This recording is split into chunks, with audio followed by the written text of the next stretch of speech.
We made it to another Friday, family. We did that. We did that. Interesting week, to say the least. Yes. Interesting week. The good thing about today is that week is over if it wasn't good. Mm-hmm. And if it was good, it's just a stair step for the next week to get better. Mm-hmm. Alright? If you notice what I got on the board today, I'm going to get right into it.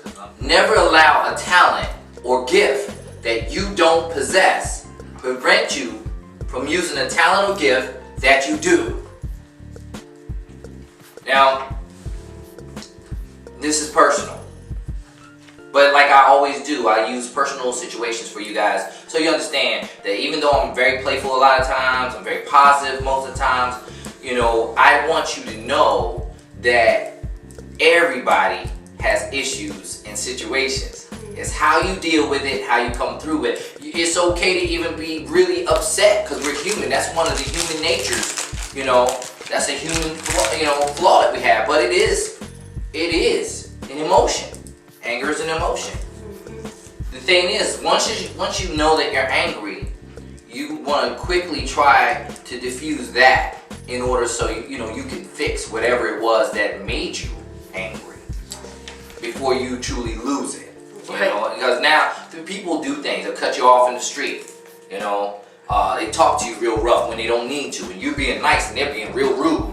And you have another side to you, but you're trying to be nice today. And all of a sudden, this person doesn't know you, and you want to let them know. Now people say, "Look, you don't know me. Chill out. Stall on that. You don't know me on this. You don't know those buttons." That's true, but it's true for all of us. We don't have to go there.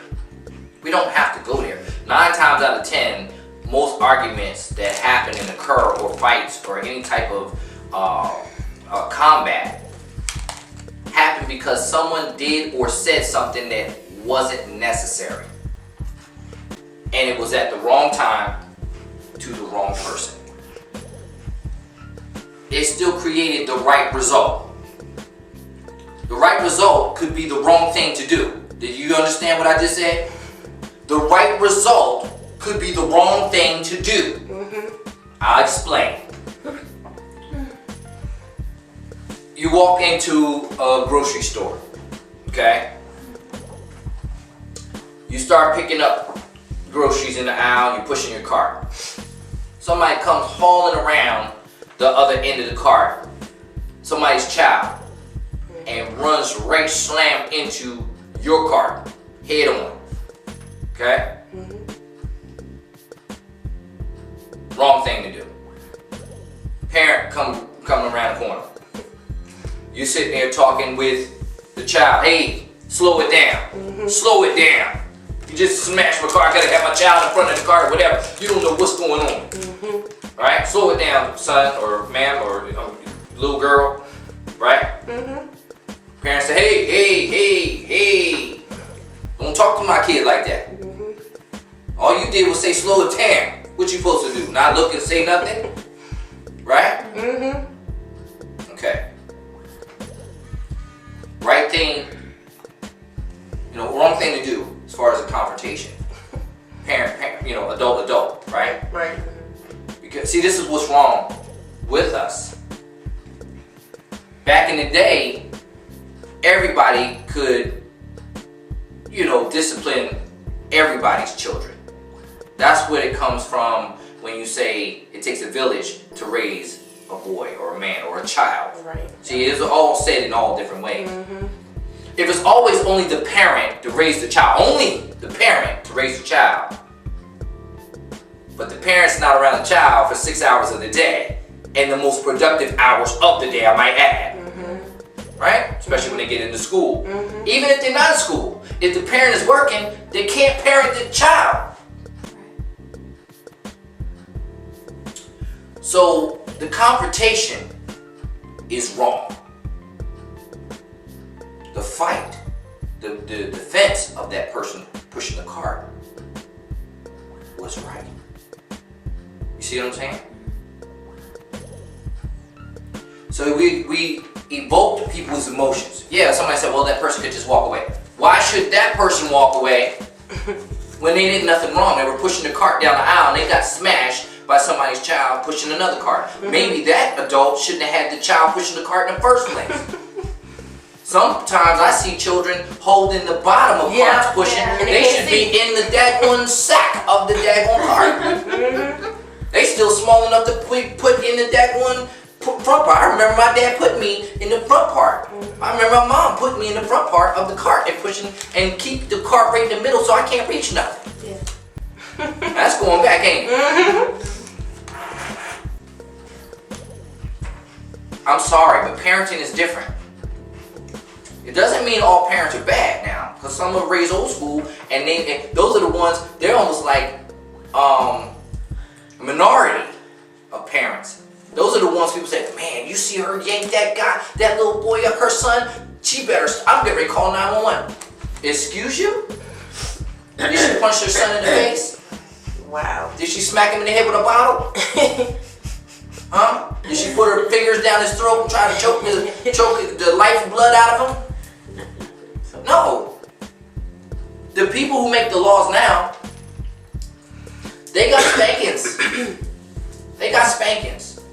Because they're too old not to have. You see? That was the discipline.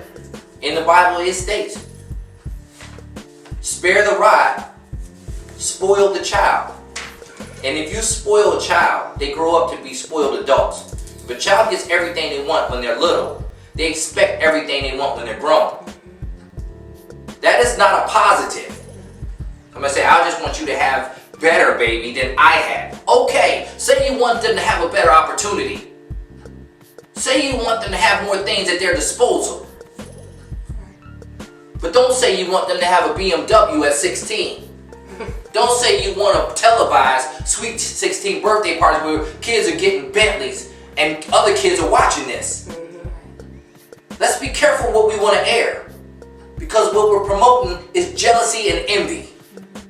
Other children are getting ready to turn 16, they're 15. Hey daddy, I want that car. You see Puffy give his son a $450. And yes, he has a right to do it. Don't get me wrong. I'm not saying don't do it. I'm saying it's not normal. What is it teaching everybody else? It's teaching all the other kids that they're expected, they're going to put in their own mind that they want what they're the ones they're getting. It does. It makes the child believe, hey daddy, if you love me, you'll get me a Bentley too. Right? If you don't, you don't. Yeah. Or this child is more important than I am. He loves his child more than you love me. Because children can't rationalize like that at certain ages. 15? No, they just don't.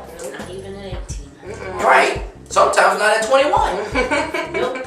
But what I say, if those children don't rationalize it at 21, if they don't rationalize it at 15, if they don't rationalize it at 16, if they don't rationalize it at 20, then they weren't being brought along at the early stages in life to rationalize.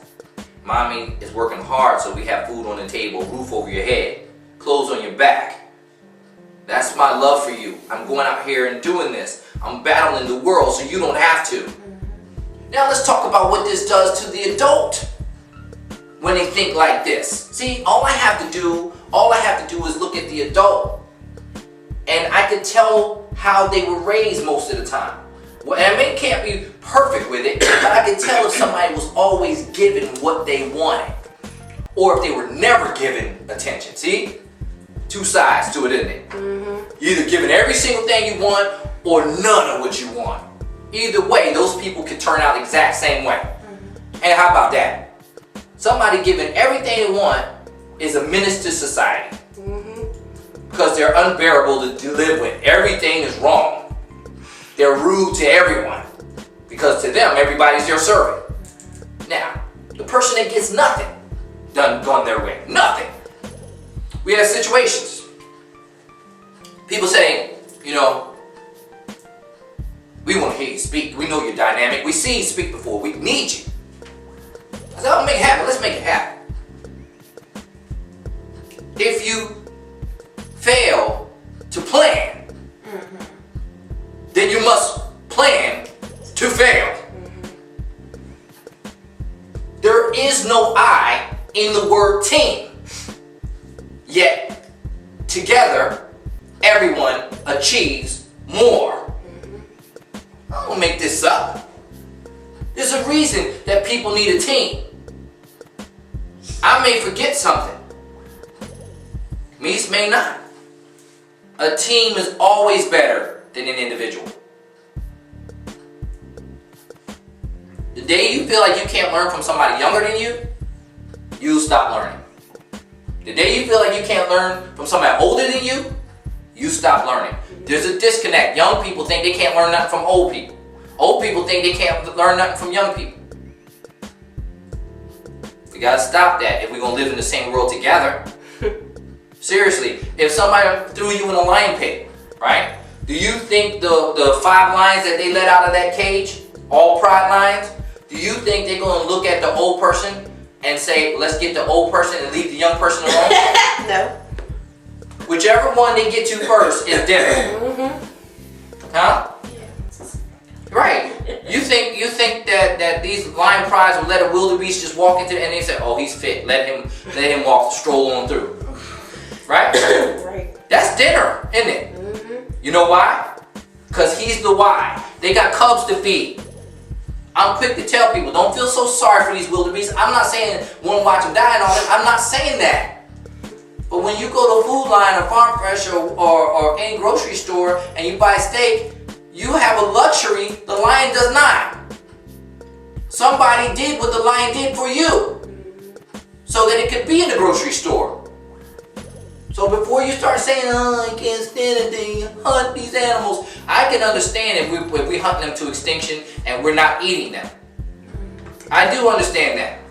Because we do have people on this earth that do that. But that's also why, how the heck you putting animals, putting them on an endangered species list and they 35 leagues below the sea? It's so true. How the heck did you do that? You make